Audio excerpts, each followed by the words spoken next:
எம்ஜிஆரின் தீவிர விசுவாசி தொடங்கி அதிமுகவில் தவிர்க்க முடியாத தலைவராக உயர்ந்த செங்கோட்டையன் கடந்து வந்த பாதையை பார்க்கலாம்.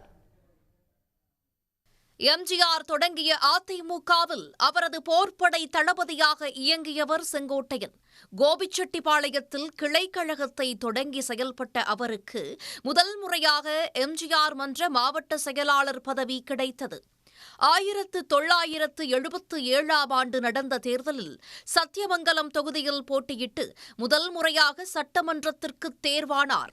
இதன் தொடர்ச்சியாக 1980 முதல் 2021 வரை நடந்த 8 தேர்தல்களில் கோபிச்செட்டிப்பாளையம் தொகுதியில் வெற்றி பெற்று எம்எல்ஏவாக தொடர்கிறார்.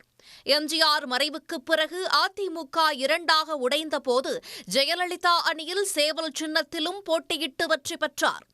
கொள்கை, விசுவாசம், உழைப்பால் ஜெயலலிதாவிடம் நற்பெயரை பெற்ற செங்கோட்டையன் தேர்தல் காலங்களில் ஜெயலலிதாவின் பிரச்சார பயணத்திட்ட வகுப்பாளராகவும் திறம்பட செயல்பட்டார். வனம், போக்குவரத்து, வேளாண்மை, பள்ளிக்கல்வித்துறை அமைச்சராகவும் செயல்பட்டுள்ளார். இருப்பினும் 2011 தனிப்பட்ட காரணங்களால் செங்கோட்டையனின் அமைச்சர் பதவியை ஜெயலலிதா பறித்தார். ஜெயலலிதா மறைவுக்கு பிறகு கூவத்தூரில் முதலமைச்சர் பதவிக்கு செங்கோட்டையன் பெயரும் பரிசீலனையில் இருந்தது. இருப்பினும் கட்சியில் தன்னை விட ஜூனியரான எடப்பாடி பழனிசாமியின் தலைமையை ஏற்றுக்கொண்டார். நாளடைவில் எடப்பாடி பழனிசாமியின் செயல்பாடுகளால் செங்கோட்டையன் கடும் அதிருப்தியடைந்தார். எடப்பாடி பழனிசாமிக்கு கோவையில் நடந்த பாராட்டு விழாவில் எம்ஜிஆர், ஜெயலலிதா புகைப்படங்கள் புறக்கணிக்கப்பட்டதாக கூறி தனது அதிருப்தியை செங்கோட்டையன் வெளிப்படுத்தினார்.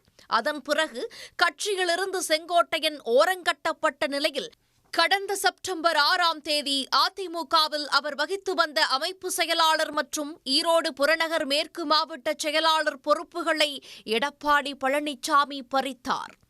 அதிமுகவின் 53 ஆண்டு கால சூப்பர் சீனியரான செங்கோட்டையனை அக்டோபர் 31 கட்சியின் அடிப்படை உறுப்பினர் உள்ளிட்ட அனைத்து பொறுப்புகளில் இருந்தும் எடப்பாடி நீக்கியுள்ளார். உடனுக்குடன் செய்திகளை தெரிந்து கொள்ள சன் நியூஸ் பெல் ஐகானை கிளிக் பண்ணுங்க.